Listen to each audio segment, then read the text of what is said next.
Hello guys, what's up? I hope you are doing fine. This is me, Mir Wahid, and today I will be teaching you the last topic of ecology and environment. Right? इसमें हम क्या पढ़ने वाले इसमें एक ecosystem हमारा है जिसको बोलते हैं हम कोरल रीफ्स क्योंकि इकोलॉजी एनवायरनमेंट का टॉपिक है तो पूछ सकते हैं क्वेश्चन और पूछा भी जाता है कोरल रीफ से हमेशा क्वेश्चन पूछा जाता है क्योंकि एनवायरनमेंट का हार्ड टॉपिक इसको माना जाता है रहता है फिर global warming green house effect रहता है और different types of pollution water pollution air pollution होता है वो आप खुद कर सकते हो ठीक है मुझे कमेंट सेक्शन में आप लिखो कि आप वो खुद वो पोर्शन करोगे मतलब कुछ थोड़ा ही टाइम लगेगा उसको खुद करोगे या मैं ही करवाऊंगा वो आपके ऊपर डिपेंड करते हैं बट आज जो है वो ये समझो कि ये पूरा कवर हो गया है जो आपका इकोलॉजी और एनवायरनमेंट दिया गया था किसमें आपके सिलेबस में और एनसीईआरटी जो है एनसीईआरटी में यही टॉपिक्स दिए हुए हैं इकोलॉजी एनवायरनमेंट में जो अगर क्लास 12th की जो बायो की बुक है उसमें चैप्टर जो है लास्ट यूनिट दिया हुआ उसमें इकोलॉजी एनवायरनमेंट और बायोडाइवर्सिटी में इतना ही दिया है और मैंने इससे भी ज़्यादा आपको बहुत एक्स्ट्रा पढ़ाया हुआ है क्योंकि हम एनसीईआरटी के हिसाब से चलेंगे हाँ कुछ टॉपिक्स है जैसे ग्लोबल वार्मिंग समझना था ज़रूरी या ग्रीन हाउस इफेक्ट जो है वो भी समझना था तो आप कमेंट सेक्शन में मेंशन करोगे कि आपको क्या उसके ऊपर लेक्चर चाहिए या नहीं चाहिए वो आप कमेंट सेक्शन में करोगे अदरवाइज मैं आज उसको रैप अप करूंगा इकोलॉजी एनवायरनमेंट को और कल जो स्टार्ट करने वाले हैं हम वो या तो हिस्ट्री होगा या तो ज्योग्राफी होगा मैंने पोल भी बनाया था इस पे टेलीग्राम पे लेकिन मैक्सिमम बच्चों का रेस्पॉन्स ये है कि ज्योग्राफी स्टार्ट करें लेकिन मैं चाहता था कि हिस्ट्री स्टार्ट करें क्योंकि उसमें सिर्फ एक ही वीक लगेगा और वो पूरी लाइन जो है उसका मतलब जो फ्रीडम स्ट्रगल जो है जहाँ से आपको 3 से 4 क्वेश्चंस बनेंगे फ्रीडम स्ट्रगल से वो एक ही वीक में कंप्लीट होता उसमें आपको सिर्फ एक कहानी सुननी थी और मैं आपको शॉर्ट नोट्स दिखाता कहानी सुननी थी और आप उस कहानी को एज ए मूवी के जैसे समझ पाते तो एक ही वीक में वो कंप्लीट हो फिर हम आराम से ज्योग्राफी पढ़ लेते अगर फिर ज्योग्राफी को 1 महीना भी हमें लगता वो कोई बड़ा इशू नहीं था क्योंकि हम आराम से फिर चलते लेकिन मैं चाहता था कि हिस्ट्री जो है पहले वो पोर्शन फ्रीडम स्ट्रगल क्योंकि फ्रीडम स्ट्रगल से 4 से 5 क्वेश्चन आएंगे इतना आपको जहन में रखना है क्योंकि क्वेश्चन पूछे जाते हैं हर एग्जाम में फ्रीडम स्ट्रगल से क्योंकि उनको पता ये चाहते हैं कि बच्चों को पता होना भी चाहिए कि फ्रीडम स्ट्रगल के बारे में इसलिए तो आप कमेंट सेक्शन में वो भी मेंशन करोगे कि हिस्ट्री करें स्टार्ट या नहीं करें चलो हम आज स्टार्ट करने वाले हैं this is me Mir Waheed and I am presenting this lecture series through triple S one of the best platform for free education ठीक है ज़्यादा से ज़्यादा शेयर करो और सब्सक्राइब करो और आई होप कि आप लोगों ने आज अच्छे से रिवाइज किया होगा टॉपिक्स को ठीक है जो भी पिछला पढ़ा हुआ है क्योंकि लास्ट डे कल नया दिन स्टार्ट होने वाला है तो आज आप लोगों ने पिछला अच्छे से रिवाइज किया होगा जो भी आपने पढ़ा है एक इसमें इकोनॉमी में या इकोलॉजी एनवायरनमेंट में या आप जो भी बाकी सब्जेक्ट्स पढ़ रहे हो उनको आपने रिवाइज किया होगा जिसने रिवाइज नहीं किया है जिसने आज का दिन वेस्ट किया हुआ है वो समझो कि वो अपने पैरों पे कुल्हाड़ी मार रहा है ठीक है वो एक्सपेक्ट नहीं करेगा कि उसकी सिलेक्शन हो जाए क्योंकि आगे बर्डन इतना बढ़ जाएगा जितना जल्दी जल्दी चीज़ को कर सकते हो रिवाइज उतना अच्छा रहेगा ठीक है जितना आप रिवीजन में लेट करोगे ना तो वो आपका बर्डन बढ़ जाएगा क्योंकि फिर जब आप 1 महीने बाद रिवाइज करने बैठोगे आज के टॉपिक्स को तब तक आप सब कुछ भूल जाओगे क्योंकि जितना एग्ज़ाम नज़दीक आता है उतना बर्डन बढ़ जाता है उतना इंसान क्या आता है स्ट्रेस में आ जाता है तो मैं नहीं चाहता कि आपका बर्डन बढ़ जाए जो जो टॉपिक्स रहते हैं नए नए टॉपिक जो हम पढ़ेंगे वो साथ साथ रिवाइज करो जो पिछला हमने पढ़ा है उसको ख़त्म करो पहले ही जब तक हम अप्रैल मतलब एंडिंग अप्रैल तक पूरा सिलेबस कवर करेंगे अच्छे से मतलब फुल फ्लज तरीके से आराम से फिर आपको 1.5 महीना रहता है रिवाइज के लिए उस 1.5 महीने में आप कम से कम उन नोट्स को 10 बार रिवाइज करो ये मैं मेरी एक मेरा एक आइडिया है कि आप उस हिसाब से चलो ठीक है चलो हम क्या करते हैं स्टार्ट करते हैं फिर बाद में बताऊंगा हमें लास्ट पे क्या करना चाहिए तो अभी आप सुनो कोरल रीफ समझेगी ये क्या ये एक्चुअली क्या होता है ये एक इकोसिस्टम होता है समझना इंपॉर्टेंट है यहाँ पर कैसे कैसे क्वेश्चन बन सकता है सबसे पहले कोरल रीफ्स होते क्या है ठीक है कुछ इमेज में दिखाऊंगा आपको जहन में आना चाहिए कि किस तरीके से आपने देखोगे अगर नेशनल ज्योग्राफी आप देखते हो तो उसमें दिखाया जाता है ये है कोरल रीफ्स आप देख सकते हो अगर मूवीज में दिखाते हैं ये देखो इमेज आराम से ये रीफ्स होते हैं देखो ये कोरल रीफ्स होते हैं जो आप ये कलरफुल देख रहे हो यहाँ पर डिफरेंट कलर्स के, इनके कलर्स होते हैं, ठीक है, ये डिफरेंट कलर के होते हैं जो अट्रैक्ट, जो मैंने किसी बीच में किसी लेक्चर में बोला भी था, ये अट्रैक्ट करते हैं किनको, बाकी स्पीशीज को अट्रैक्ट करते हैं, फिश को अट्रैक्ट करते हैं, और इसको क्या बोला जाता है, फाउंडेशन, किसको, फाउंडेशन स्पीशीज कोरल रीफ्स को, अगर आपको याद होगा पिछला लेक्चर। यहाँ पर भी देखो इंटरेस्टिंग, मतलब कितना ये कि मतलब एक इकोसिस्टम कितना अच्छा इकोसिस्टम है जो कि बाकी स्पीशीज को क्या देता है, जगह देता है, बाकी स्पीशीज की तरफ अट्रैक्ट होती है, और यहाँ पर बायोडाइवर्सिटी क्या होती है, जनरेट होती है, राइट। यहाँ पर भी आप देख सकते हो, देखो इसकी तरफ, किन कोरल रीफ्स की तरफ, जो ये देखो ये कोरल रीफ्स, ये कोरल शेल्स, देखो आप शेल्स देख सकते हो, ये वाली शेल्स, ठीक है, कैसे को बाकी फिश जो है, स्मॉल फिश या लार्ज फिश किसकी तरफ आते हैं, कोरल रीफ्स। तो यहाँ पर बहुत सारे ऑर्गेनिज्म होते हैं जो सर्वाइव करते हैं। यहाँ पर देखो प्लांट्स भी होते हैं अलग अलग, ठीक है, ये आप देख सकते हो। यहाँ पर भी आप देखो कितनी फिश पॉपुलेशन जो है, ठीक है, यहाँ पर क्या करते हैं, मूव करते हैं इसकी तरफ, क्योंकि ये देखते हैं ये अट्रैक्टिव चीज़ है, तो है क्या पानी में, सी में, ओशन में अट्रैक्टिव चीज़ है, ये क्या है, तो इसके फिर क्या होता है, फिर ये चले आते हैं इसकी तरफ से, फिर वहाँ पर सर्वाइव करते हैं, वहाँ पर अपना ठिकाना लगा। दैट मीन्स ये क्या करता है, ये कोरल रीफ ये एक फाउंडेशन स्पीशीज बनता है यहाँ की, ठीक है, तो बाकी स्पीशीज को एक हैबिटेट जनरेट करने में हेल्प कर देता है, और यहाँ पर बायोडाइवर्सिटी जनरेट होती है। ये भी आपने देखो एक्चुअली ऐसे होते हैं, आप देख सकते हो, ठीक है, इसलिए मैं लेकर आऊँ थोड़ा सा आपके जहन में आ जाए, विजुलाइजेशन करो आप, ठीक है, तो आपके जहन में आ जाएगा, ठीक। देखो ये फिश होते हैं, कोरल शेल्स, छोटी छोटी फिश होती है, ये किस कैसे आते हैं, फाइटोप्लैंक्टन्स होते हैं या जूप्लैंक्टन्स, यहाँ पर भी आप देख सकते हो, ठीक। एक और मैंने देखा है, ये वाइट होता है, देखो ये पूरा एरिया वाइट हो गया, अभी क्या लग रहा था, कलरफुल।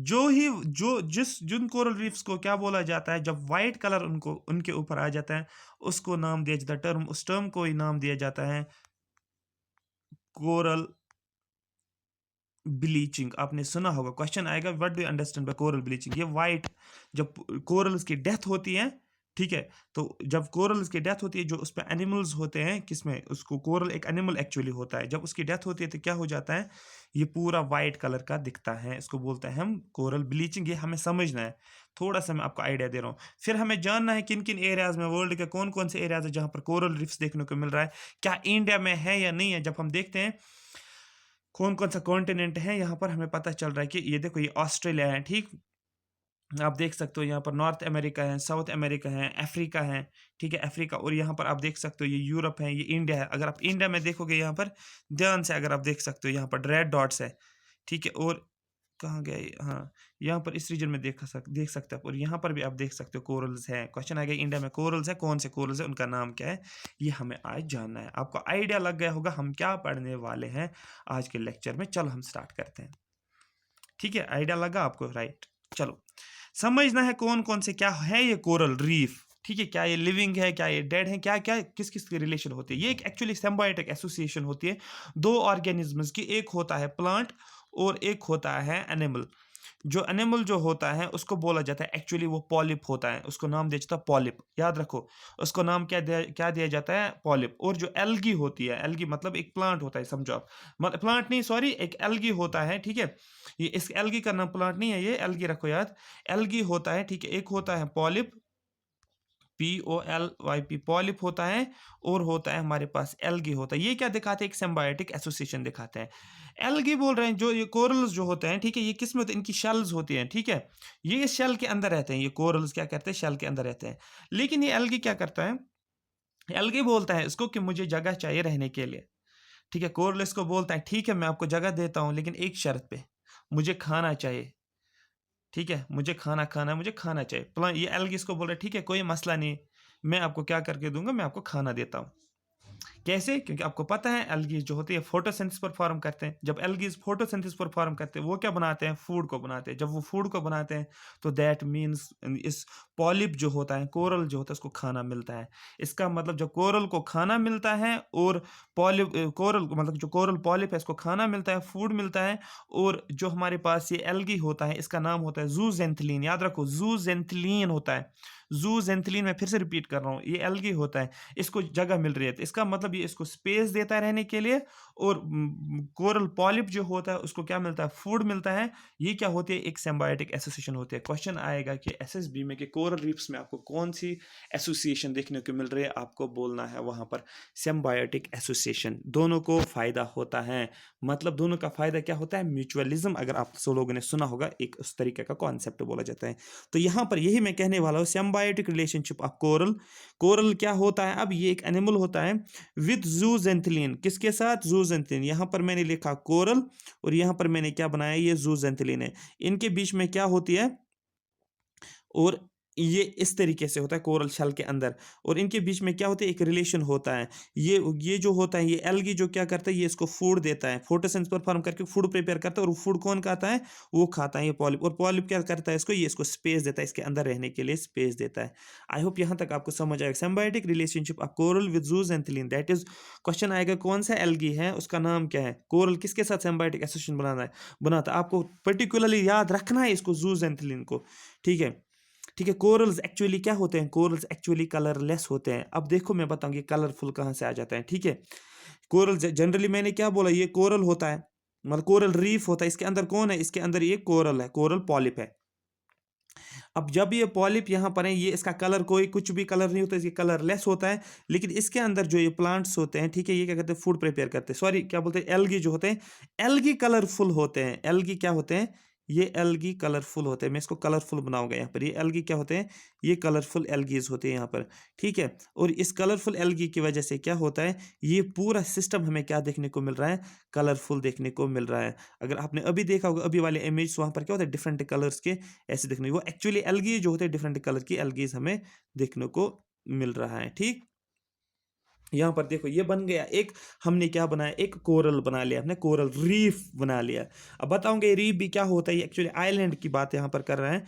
ठीक है, तो ये शल जो होती है, ये शल किसकी बनी होती है, इसको याद रखना है, ये कैल्केरियस शल होती है, मतलब ये बना होता है कैल्शियम का बना होता है। क्वेश्चन आएगा कोरल रीफ्स में जो कोरल शल होती है वो किसकी बनी होती है, आपको बोलना है the coral reef is made of calcareous compounds, मतलब किसका बना होता है, कैल्शियम का बना होता है। ठीक है, Ca का बना होता है। आई होप यहाँ तक आपको समझ आया होगा। Symbiotic relationship of corals with zooxanthellae algae, corals are colourless, ये पॉइंट भी आपको याद रखना है। Algae has vibrant colours, algae के पास कलर होता है, डिफरेंट कलर्स के एल्गीज देखने को मिल रहे हैं। व्हेन कोरल्स डाई, जब कोरल्स की डेथ होती है, ठीक है, मैंने बोला अभी, क्योंकि मैं बताऊंगा इसके पीछे रीजन भी क्या है, लेकिन हमें एक्चुअली थ्योरीज में वो पढ़ना पड़ता है।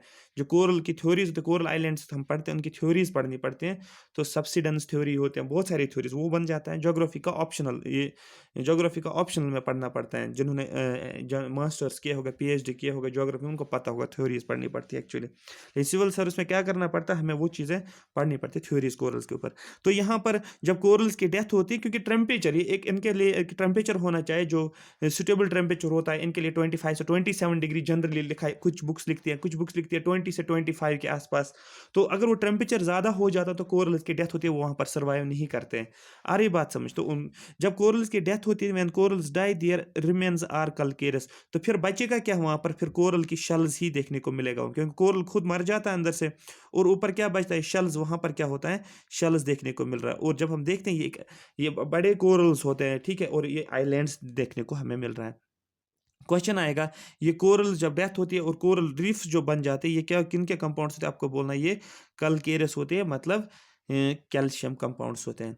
कोरल रीफ जो होते हैं, ये क्या होता है, कोरल रीफ जो होता है, रीफ मैंने पहले ही बोला, रीफ जो होता है ये एक स्ट्रक्चर होता है, ये एक स्ट्रक्चर होता है, ये इस तरीके से एक स्ट्रक्चर बनता है कोरल रीफ। इसके अंदर क्या होता है, इसके अंदर कोरल पॉलिप्स होते हैं, ठीक है, पॉलिप्स होता है, और बाकी जो होते हैं जूजेंथलिन, वो सब कुछ यहाँ पर हो जाता है। ठीक है, क्वेश्चन है कि कोरल रीफ क्या है, ये क्या है, ये आपको बोलना कोरल रीफ एक स्ट्रक्चर का नाम दिया गया है। जब कोरल की डेथ होती है, फिर वहां पर क्या बनता है, फिर उसकी शेल्स ही रहती है, और उन शेल्स को क्या नाम देता है, कोरल रीफ दिया जाता है।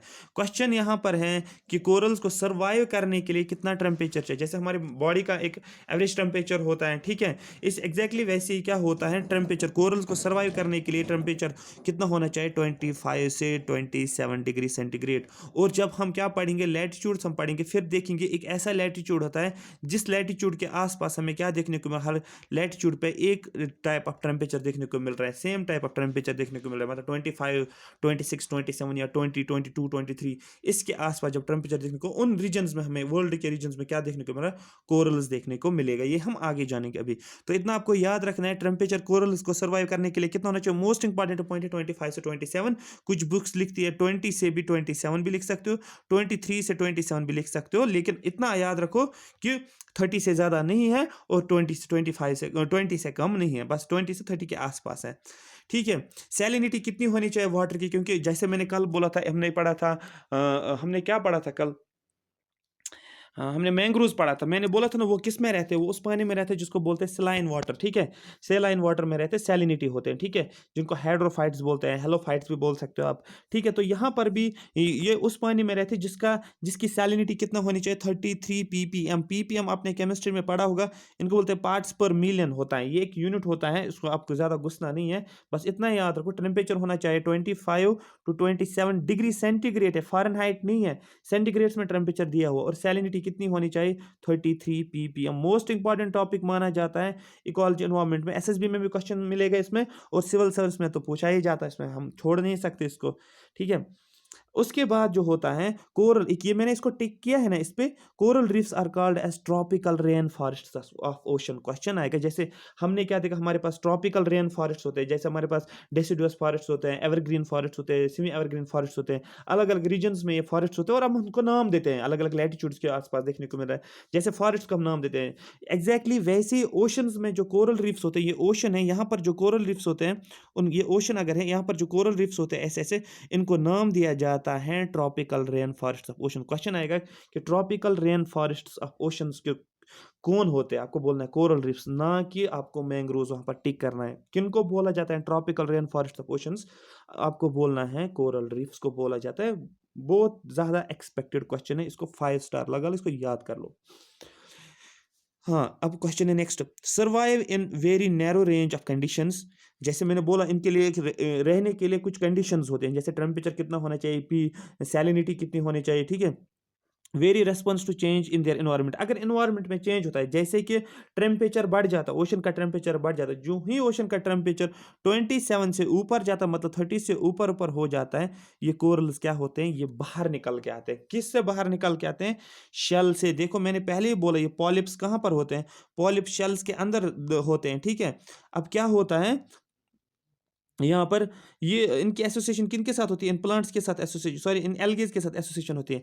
अब यहाँ पर जो होता है, जब भी टेम्परेचर बढ़ जाता है, 30 हो गया, 35 हो गया, 40 हो गया, 45 सपोज हो गया, तो ये क्या करते हैं, ये इस पानी में सर्वाइव नहीं करते हैं। जब ये पानी में सर्वाइव नहीं करते हैं, ये पानी से बाहर निकल के आते हैं। जो ये पानी से बाहर निकल के आते, सॉरी शल से बाहर निकल के आते हैं, तो इनकी क्या होती है, इनकी डेथ होती है, और कोरल्स की क्या होते हैं, खत्म हो जाता है पूरा कोरल। जब कोरल की डेथ होती है, तो पूरा जो शल हमें अब क्या देखने को क्योंकि अब वहां पर कोरल्स है ही नहीं, तो एल्गी भी क्या करेगा वहां पर, ठीक है, क्योंकि एल्गी रहता था सिम्बायोटिक एसोसिएशन में। जब कोरल्स ही नहीं है, कोरल्स बाहर निकल के आए, जो एल्गी है वहां पर वो भी खत्म हो गया। जब एल्गी खत्म हो गया, यहाँ पर कलरफुल दिखेगा, कुछ कुछ भी कलरफुल नहीं दिखेगा, क्योंकि इन प्लांट्स, इन एल्गीज की वजह से क्या देखने, पूरा कलरफुल देखने को मिले। जब ये प्लांट्स, सॉरी ये एल्गीज नहीं है वहां पर, तो क्या हो जाएगा, ये पूरा क्या देखने को मिलेगा, ये पूरा वाइट देखने को मिल रहा है। ये मैं वाइट कलर कर रहा हूँ, ये पूरा क्या देखने को मिलेगा, वाइट देखने को मिलेगा, जिसको कोरल ब्लीचिंग का नाम देते हैं। यही मैंने लिखा है, ठीक है। Survive in very sorry survive in very narrow range of conditions, very response to change in their environment, ठीक है। एल्गी, हाँ, ditch algae reject it becomes colourless, their for colour was because of the algae. तो हमें ये पता है कि जब कोरल से यहाँ पर एनवायरमेंट चेंज होता है, क्लाइमेट चेंज होता है, तो कोरल की डेथ होती है, पॉलिप्स की डेथ होती है। याद रखना पॉलिप होता है, ठीक है, पॉलिप्स की डेथ होती है। तो क्या होता है फिर, जो एल्गीज जो होती है वहाँ पर, वो वहाँ पर इसको वह नहीं रह पाते हैं वहाँ पर। जब वो नहीं रह पाते हैं, तो वहाँ पर क्या देखने को मिलेगा, पूरा रीफ जो देखने को मिलेगा, पूरा स्ट्रक्चर देखने को मिलेगा, वो कलरलेस देखने को मिलेगा। तो हमें यहाँ से पता चल रहा है कि ये कोरल का जो कलर जो था, कोरल रीफ्स का, वो किसकी वजह से था, आपको बोलना है वो बिकॉज ऑफ द एल्गी की वजह। क्वेश्चन आएगा कि कोरल रीफ्स में से कलर जो था कोरल का, वो किसकी वजह से अट्रैक्टिव देखने को, आपको बोलना है बिकॉज ऑफ द एल्गी की वजह से, ठीक है। ठीक है, becomes colourless, their for colour was because of the algae.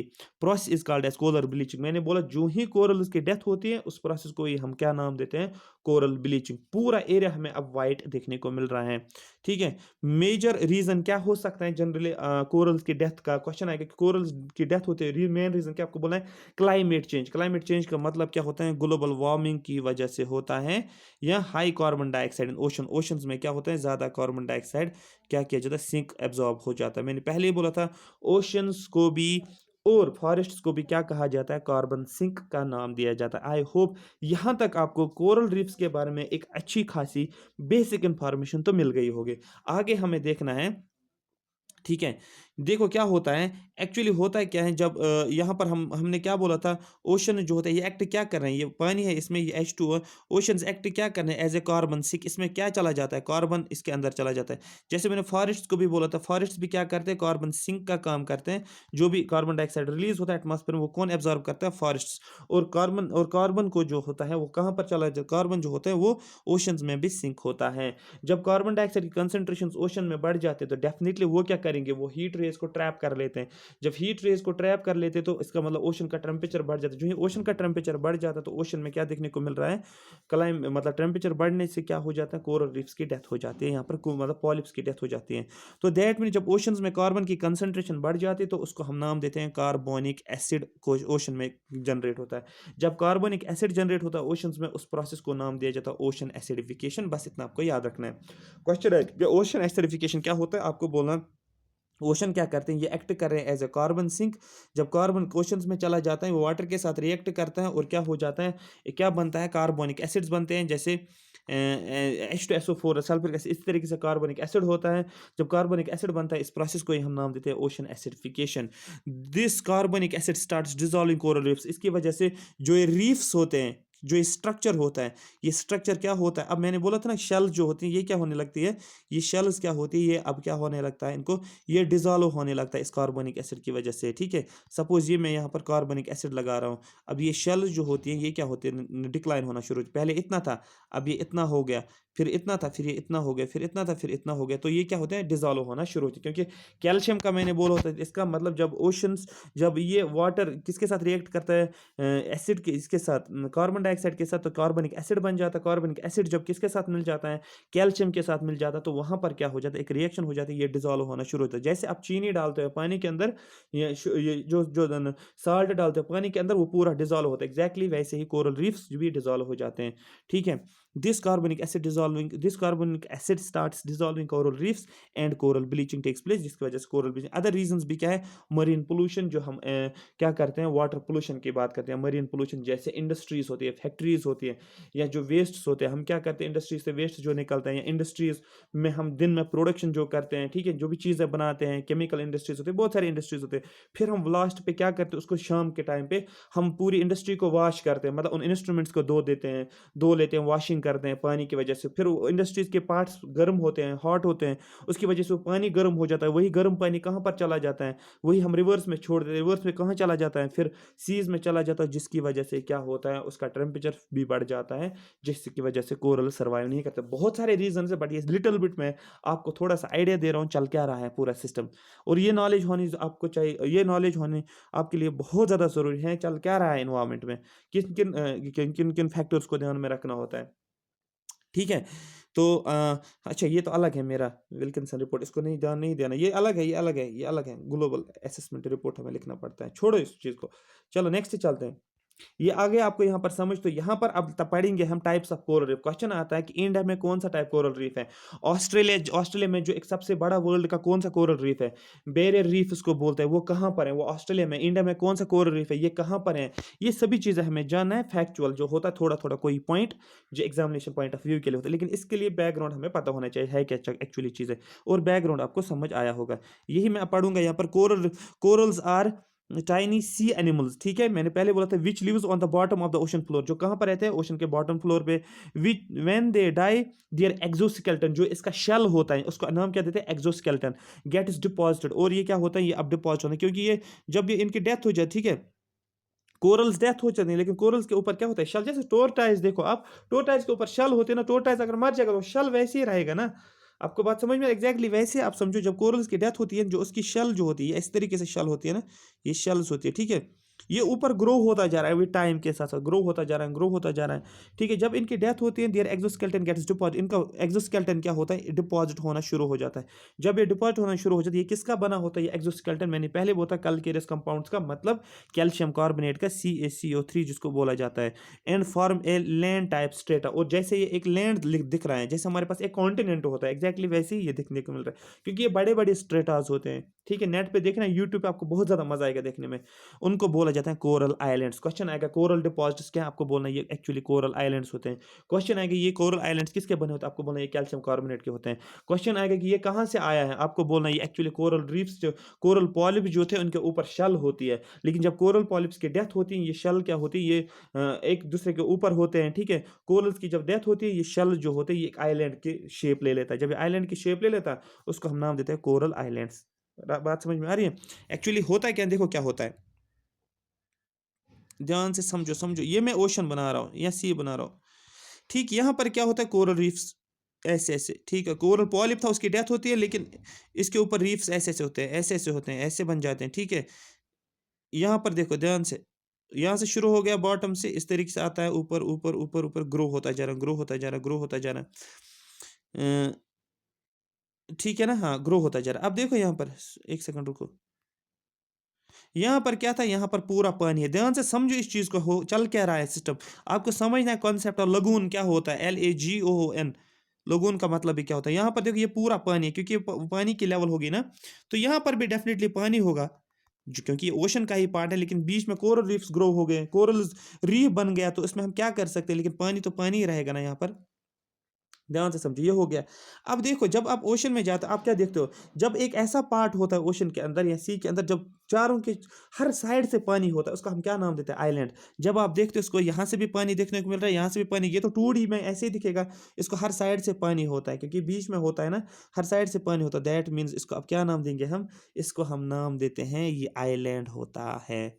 और ये हो गया आइलैंड। अब देखो एक और इंटरेस्टिंग चीज, जो यहाँ पर ये पानी है, ये वहां पर ये पानी है, मतलब जो ये बॉर्डर होता है यहाँ पर, ठीक है, और इसके और कोरल रीफ के बीच में ये वाला पानी होता है। ये बताओ मुझे, क्या ये फ्रेश वाटर होता है या काफी टाइम का वाटर होता है, ये काफी टाइम से यहाँ पर वाटर होता है, क्योंकि अब ये कोरल रीफ इसको यहाँ आने नहीं जाने नहीं देता है बाहर इस फ्रेश वाटर के साथ, और जो यहाँ पर फ्रेश वाटर होता है इस पूरे ओशन में, वो यहाँ नहीं आ पाता है, क्योंकि बीच में क्या है, एक बैरियर है, ये इसको रोक देता है। तो दैट मीन्स ये यहाँ पर जो ये पानी होता है, जो स्टिल वाटर होता है, कहाँ पर, एक इस रीजन में इसको हम नाम देते हैं लगून। ये बात आपको समझनी होगी, लगून का मतलब क्या होता है। और आप देखते हो डिफरेंट कलर का, आपको देखने ब्लू कलर का लगून देखने को मिल रहा है, एग्जैक्टली वैसे नहीं, तो वो स्टिल वाटर होता है वहां पर, दैट इज वाई वहां पर हमें देखने को मिल रहा है, बिकॉज ऑफ रिफ्लेक्शन, किसकी वजह से होता है, स्काई की वजह से, तो हमें वो कलरफुल देखने को मिला, अदरवाइज वैसा कोई कुछ भी नहीं होता, क्योंकि स्टिल होता है वहां पर। यही मैं मुझे पढ़ाना है आज। ये आपको समझ आया होगा किस तरीके से कोरल्स, फिर से मैं समझाऊंगा क्या क्या होता है, आपको फिर आसान हो जाएगा, क्योंकि हमें टाइप्स पढ़ना है इसी के बेस पे। कुछ कोरल्स होते हैं जो इसके यहाँ पर ग्रो होते हैं, किसके साथ साथ, इस कोस्ट के साथ साथ, आप बोल सकते हो यहाँ पर इस तरीके से ग्रो होता है, कोई लोगो नहीं बनता है, ये हो गया एक। इस कंडीशन में क्या होता है, ये ग्रो होते हैं इसके लाइन के साथ, कोस्ट लाइन के साथ साथ ये ग्रो होते हैं, मतलब मैंने बनाया एक रीफ इस तरीके से, समझो इस चीज को, ये हो गया एक, ठीक है, समझ में आ रही बात। दूसरा मैं क्या बना सकता हूँ, इस तरीके से भी बन सकता है ना, इस तरीके से बन सकता है, ये यहाँ से ऐसे ऐसे ग्रो हो रहा है, ऐसे ऐसे ग्रो होता है, ऐसे ऐसे ग्रो हो रहा है, ऐसे ऐसे ग्रो हो रहा है, तो इसने बना लिया रीफ। लेकिन यही क्या हो गया, ये इसके साथ नहीं है, थोड़ा सा दूर है, किसके साथ नहीं, कोस्ट के साथ नहीं, लेकिन बीच में क्या हो रहा है, इसके बीच में, ये तो पूरा पानी है, ये तो हमें पता ही है यहाँ पर पानी है, यहाँ पर भी अब क्या है, ये पानी आ गया, लेकिन यहाँ पर ये कोस्ट के साथ है, यहाँ पर कोई पानी नहीं है, ये दूसरा टाइप हो गया, ध्यान से समझो, ये पहला टाइप हो गया, ये दूसरा टाइप हो गया, आपको समझ आया होगा। तीसरा टाइप भी है, उनको उसको भी हम देखेंगे वो क्या होता है, वो कुछ इस तरीके से होता है, ध्यान से समझो, वो इस तरीके से बनते हैं, ऐसे ऐसे ऐसे, फिर ऐसे ऐसे ऐसे, ठीक है, वो इस तरीके से बन जाता है, ठीक है। तो ये भी हम समझेंगे, ये आपको समझना है।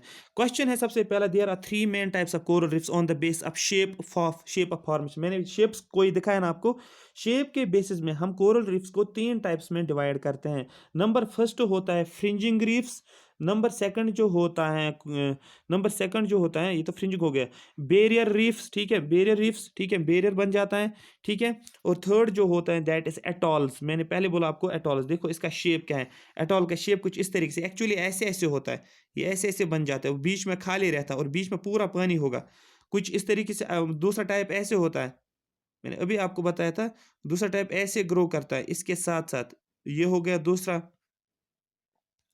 तीसरा जो होता है वो किस तरीके से होगा, तीसरा होगा इस तरीके से, वो क्या होता है, वो यहाँ पर ग्रो करता है ऐसे ऐसे, और यहाँ पर भी पानी है, इस साइड भी पानी है, और इसके बीच में पानी है, आप खुद देख सकते हो ये किस तरीके से। फिर जब हम ऊपर से इसको इमेज देखते हैं, ये हमें एक्चुअली ऐसे लग रहा है, ये एक्चुअली हमें इस तरीके से देखने को मिल रहा है। अभी मैं सिखाऊंगा आपको, आपको ये समझ आ रहा होगा मैं क्या कहना चाहता हूँ यहाँ पर। अब क्वेश्चन है फ्रिंजिंग रीफ। क्वेश्चन यहाँ पर कैसे आता है कि इंडिया में जो कोरल रीफ्स है वो कौन सा टाइप है, आपको बोलना है इंडिया में जो कोरल रीफ है वो फ्रिंजिंग रीफ इंडिया में है। कौन से कोरल रीफ्स इंडिया में, आपको बोलना है फ्रिंजिंग रीफ्स कहाँ पर हैं, गल्फ ऑफ मन्नार में। क्वेश्चन है गल्फ ऑफ मन्नार कहाँ पर है, ये इंडिया है, ये श्रीलंका है, इस तरीके से। और इस पोर्शन को नाम दिया जो बीच वाली ये जगह है किसके बीच में, ये वाली, इसको बोलते हैं हम गल्फ ऑफ मन्नार। याद रखो गल्फ ऑफ मन्नार होता है, ठीक है। जो दो एक स्मॉल वाटर बॉडी होती है जो क्या करते हैं, दो लार्ज वाटर बॉडीज को कनेक्ट करता है। आपको और याद होगा यहाँ पर क्या है, यहाँ पर अरेबियन सी है, सॉरी यहाँ पर बे ऑफ बंगाल है और यहाँ पर अरेबियन सी है। ये दो लार्ज वाटर बॉडीज है ना, यहाँ से एक बड़ी वाटर बॉडी, यहाँ से बीच में क्या है, श्रीलंका और इंडिया के बीच में ये एक जैसे चैनल एक जैसे बन रही है ना, जो यहाँ से पानी आता है यहाँ चला जाता है, यहाँ से पानी जाएगा यहाँ चला जाएगा। इसका मतलब एक छोटी वाटर बॉडी जो बड़ी वाटर बॉडी को कनेक्ट करता है, इसको आप गल्फ भी बोल सकते हैं। इस तरीके से ये एक बड़ी वाटर बॉडी है और ये छोटी, सॉरी ये एक वाटर बॉडी है, दूसरी वाटर बॉडी है, इनको दो को कनेक्ट करता है। या आप इस तरीके से बोल सकते हैं ये इंडिया था और ये श्रीलंका है, इसके बीच में जो यहाँ पर दो लैंड, ये भी लैंड है ये भी लैंड, दो लैंड मासेस को क्या करता है, डिवाइड करता है। इस तरीके से आप बोल सकते हो। इस रीजन को ये नाम क्या देते हैं हम, इस रीजन को देते हैं हम गल्फ ऑफ मन्नार।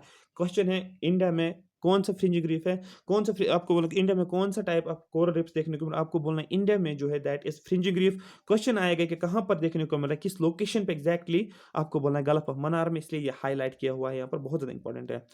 नेक्स्ट है फ्रिंजिंग, मैं इसको जूम करता हूँ, सॉरी,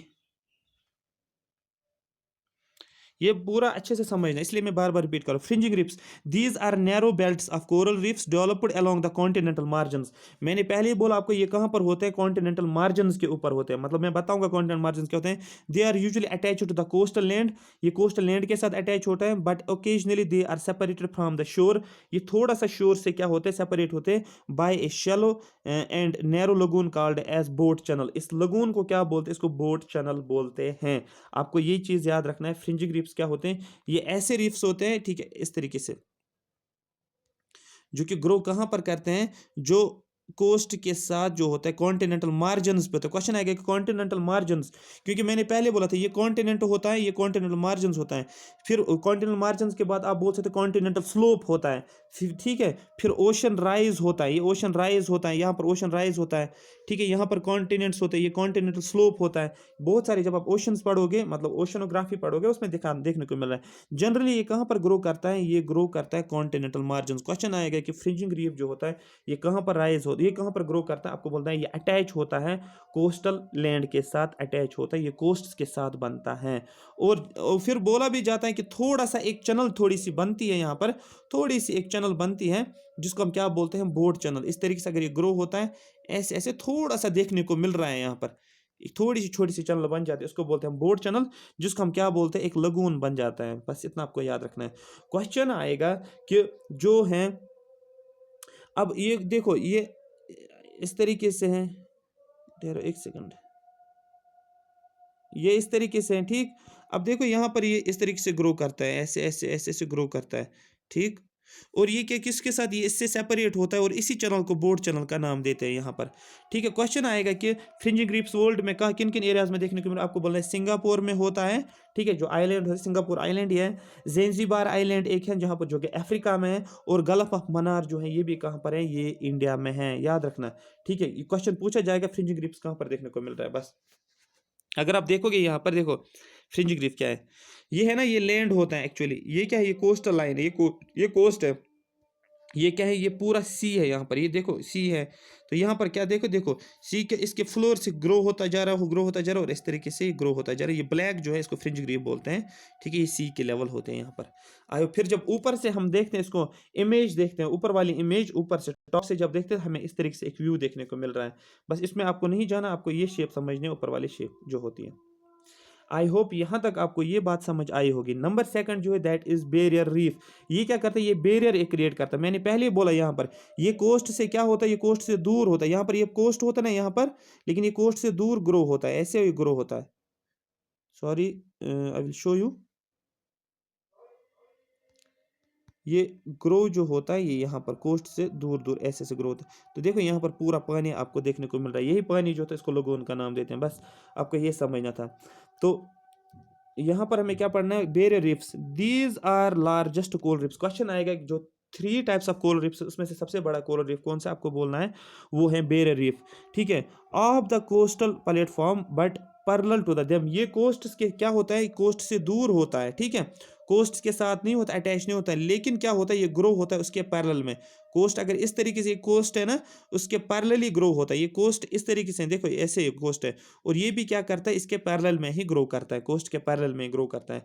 ठीक है, तो barrier reefs these are largest coral reefs off the coast platform but parallel to them the reefs lie at a distance away from the coast. ये reef जो होता है ये कोस्ट से दूर ग्रो होता है, and hence a broad lagoon developed between reef and the shore. Shore और रीफ के बीच में क्या बनता है, एक ब्रॉड लगून जनरली डेवलप होता है। ठीक है, ऐसे ऐसे ऐसे ऐसे ये ग्रो होता जा रहा है, और यहाँ पर क्या होता है, काफ़ी ज़्यादा स्पेस होता है जिसमें पानी होता है, इसको हम लगून का नाम देते हैं। ठीक है, क्वेश्चन आएगा कि लार्जेस्ट लगून कहाँ पर देखने को मिल रहा है, आपको बोलना है बेरियर रीफ में। क्वेश्चन जनरली आएगा कि लगून कहाँ पर देखने को मिला, आपको बोलना है बेरियर रीफ्स में भी, बेरियर रीफ्स में ही। ठीक है, एग्जाम्पल यहाँ पर है ग्रेट बेरियर रीफ, हाईलाइट किया हुआ है ग्रेट बेरियर रीफ। कहाँ पर है, सबसे बड़ा वर्ल्ड का लार्जेस्ट रीफ कहाँ पर देखने को मिल रहा है, आपको बोलना है ऑस्ट्रेलिया में।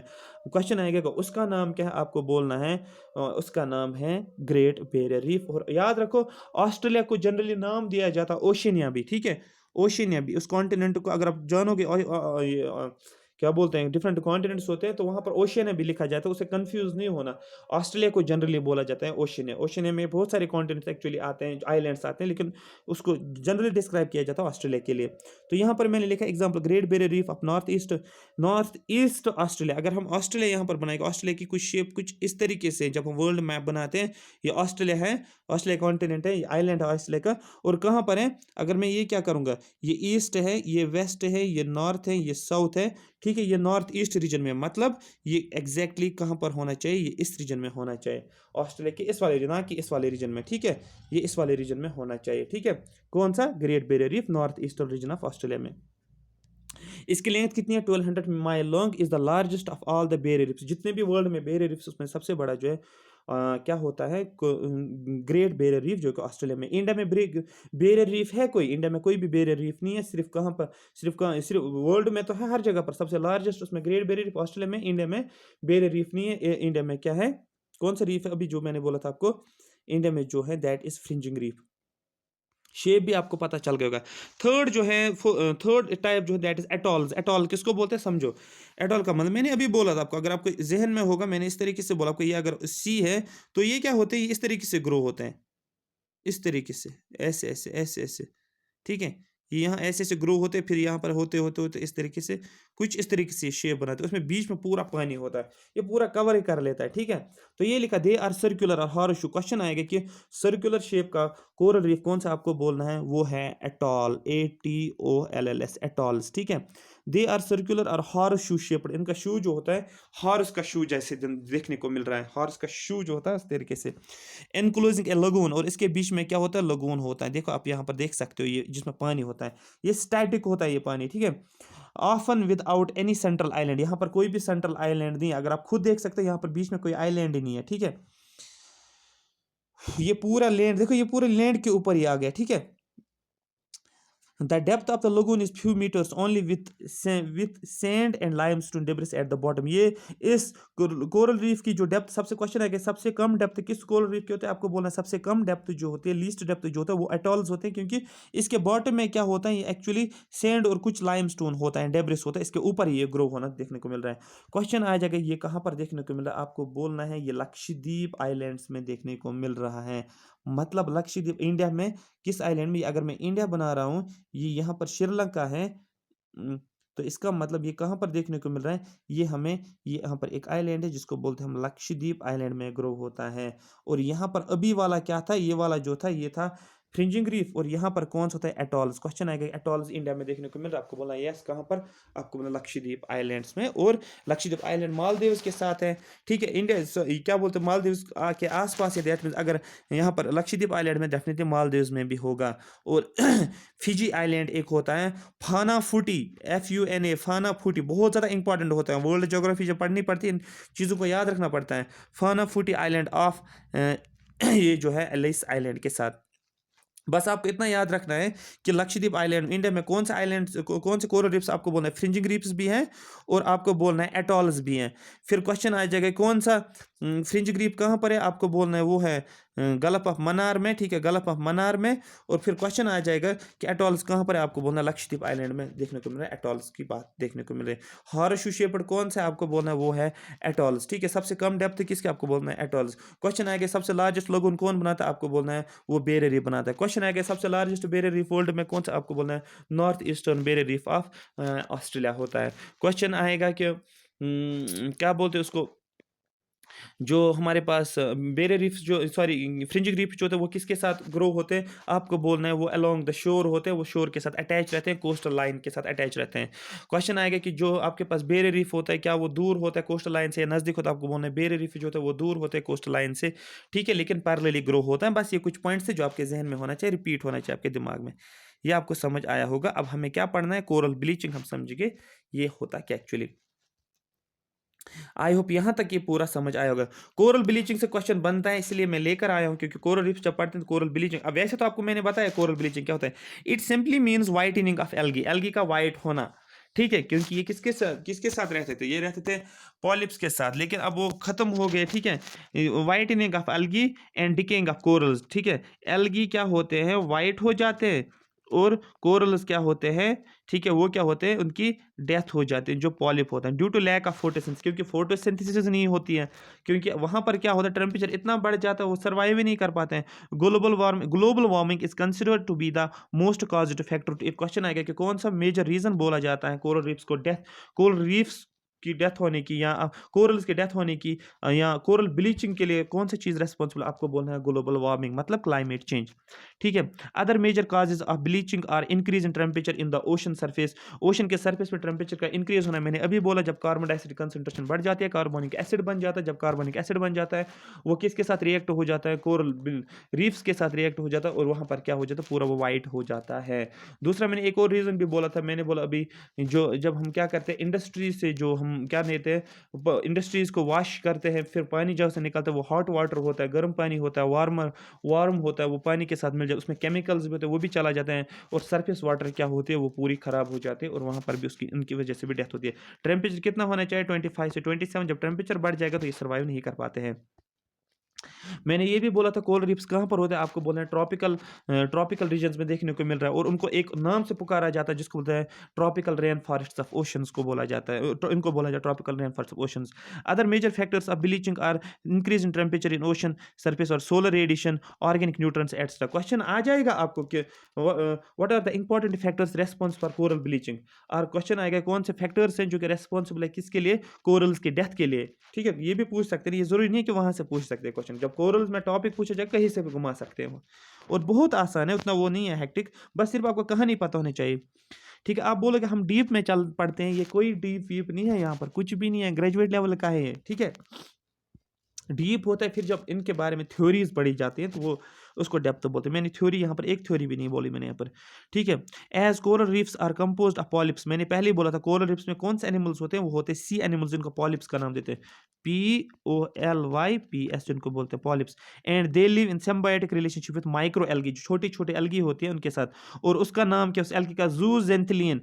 यहाँ पर इसका दूसरा नाम भी है, इसको भी आप बोल सकते हैं क्योंकि ये भी पूछ सकते हैं, मैंने बोला था जूजेंथिलियन, मैंने बोला था अभी, और यहाँ पर क्या लिखा है इसने, जू थिनॉल, ठीक है, जुथिनॉल बोल भी सकते हैं इसको, ठीक है। इसने लिखा, अच्छा लिखा है इस बुक ने, जो भी यहाँ पर ये कंटेंट मैंने डाला है, यहाँ पर आप इसको जूजेंथिलीन भी बोल, जनरली जूजेंथिलीन भी पूछ लेते हैं, लेकिन इसको आप बोल सकते हैं जूथेनॉल भी बोल सकते हैं, जुथिनॉल भी बोल सकते हैं इसको।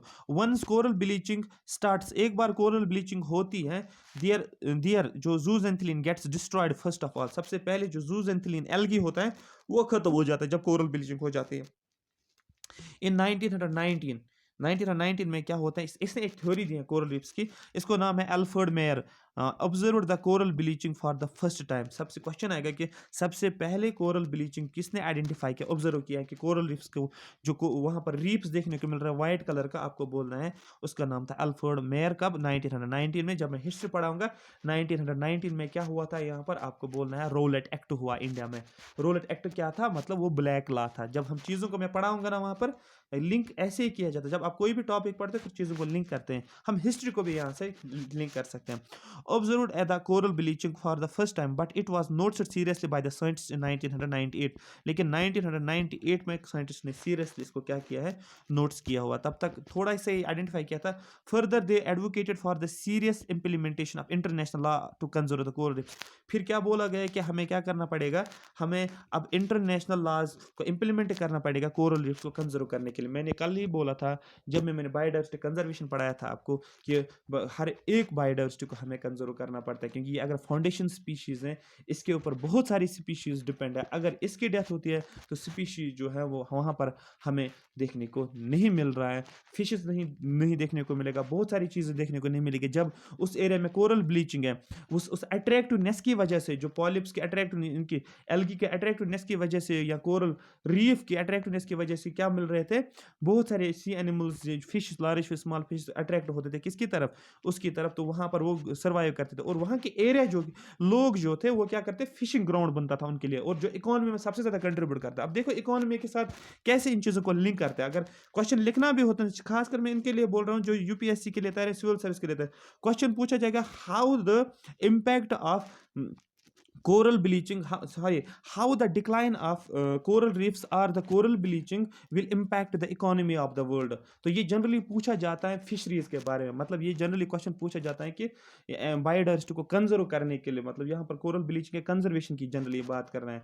अगर उसका इम्पैक्ट होता है, मतलब कोरल ब्लीचिंग हो रही है, वर्ल्ड की इकोनॉमी पे कैसे इफेक्ट पड़ेगा, तो आपको बोलना है इकोनॉमिक इफेक्ट क्या होता है, बायोडाइवर्सिटी पे इम्पैक्ट क्या होता है, इन्वायरमेंटल इम्पैक्ट क्या होता है। ठीक है, तो जनरली ये हमें इनडायरेक्टली पूछना चाहता है कि ग्लोबल वार्मिंग के यहाँ पर थोड़ा डिस्कस करो, इकोनॉमी थोड़ा डिस्कस करो और बहुत सारी चीज़ें, और फिर क्या बताओ, कुछ सोल्यूशन बताओ। और आप सोल्यूशन में क्या बता सकते हो, आप ये बता सकते हो कि इम्प्लीमेंटेशन ऑफ इंटरनेशनल लॉ बनाया जाता है। फिर आपको एक चाहिए कुछ रिपोर्ट जहाँ पर ये इंडिया वर्ल्ड ने इम्प्लीमेंट किया होगा कोरल रीफ्स के लिए कुछ कंजर्वेशन मेथड्स, तो मेंशन करना, आपका आंसर बन जाता है। थोड़ा सा आपको हटके पढ़ना होता है, हटके इन द सेंस ये कि आपको समझना होता है चीज़ों को, क्वेश्चन अपने आप बन जाता है जब राइटिंग करनी होती है।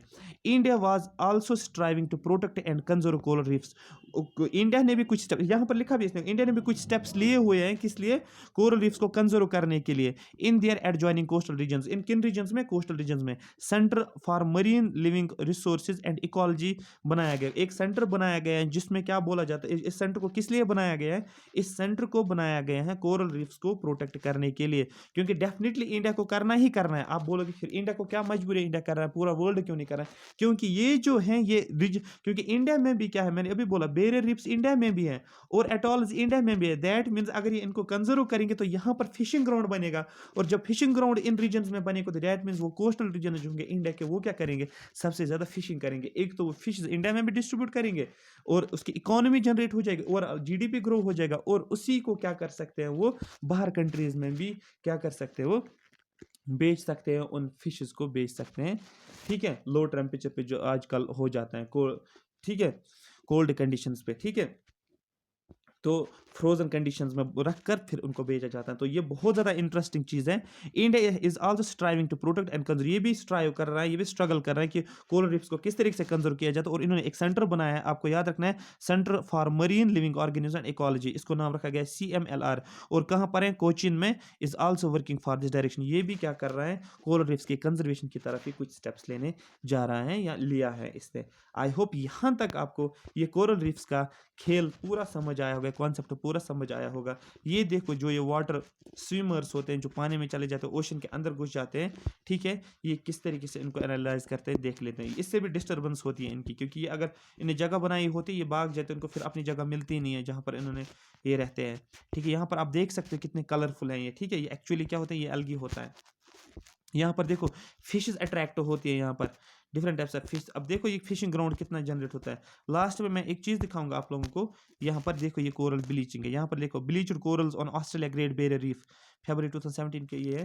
पोर्ट डॉगलस, आपको याद रखना है इसका मतलब पोर्ट डॉगलस कहाँ पर है, ऑस्ट्रेलिया में है, देखने को मिल रहा है। आई होप यहाँ तक आपको कोरल ब्लीचिंग या कोरल रीफ का कॉन्सेप्ट अच्छे से समझ आया होगा। आप किसी को भी पढ़ा सकते हो, आप किसी के साथ भी शेयर कर सकते हो इस नॉलेज को, ठीक है।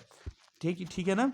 तो ज़्यादा से ज़्यादा इसको शेयर करो, लाइक करो और कमेंट सेक्शन में मेंशन करो आपको ये सेशन कैसा लगा।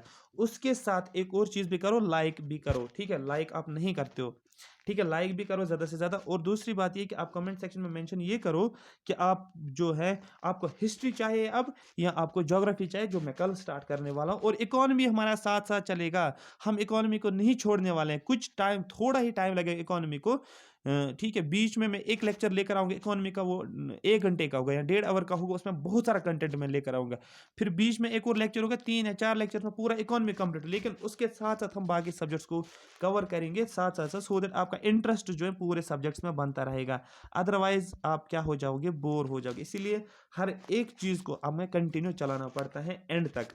क्यों ऐसा होता है आप ये बोलो क्यों? क्योंकि एग्जाम के टाइम में आप क्या करोगे, सारी चीज़ों को साथ साथ रिवाइज करो। ये नहीं कि आज मैं इकोनॉमिक्स कंप्लीट करूंगा फिर आप उस इकोनॉमिक्स, मुझे पता है आप क्या करोगे इकोनॉमिक्स का, आपको ये लग रहा होगा इकोनॉमिक्स कंप्लीट किया फिर हम क्या करेंगे, हम रिवाइज करेंगे साथ साथ, ऐसा करोगे ही नहीं आप क्या करोगे, आप इकोनॉमिक्स को पूरा छोड़ दोगे और पूरा फोकस लगा लोगे किस पे, इन सब्जेक्ट्स के ऊपर। तब तक इकोनॉमिक्स पूरा उड़ जाएगा। इस तरीके से नहीं है। अब थोड़ा सा हमें साथ साथ थोड़ा सा चालाकी के हिसाब से चलना है, इंटरेस्ट बनना चाहिए सब्जेक्ट में, और यहाँ से इकोनॉमिक्स भी रिवाइज हो जाएगा, ये टॉपिक्स भी कवर हो जाएगा, क्योंकि सिलेबस में तो वैसे ही 120 मार्क्स का पेपर आने वाला, तो उस तरीके से हमें चलना है। ये नहीं कि पहले आपका पेपर इकोनॉमिक्स का है फिर इकोलॉजी एनवायरनमेंट का है तो हम पहले वो पढ़ेंगे ना। हमने मैक्सिमम 70% 80% सिलेबस कवर किया है इकोनॉमी का, क्योंकि वहाँ पर सिर्फ एक ब्रॉड टॉपिक थोड़ा सा उनको 1.5 आवर का मैं ले लेता हूँ, मगर लेकिन मैं एक ही लेक्चर में लेकर आऊँगा, मैं आधा आधा घंटा ब्रेक नहीं करूँगा, बस वो खत्म हो जाएगा। तो thank you so much for watching me.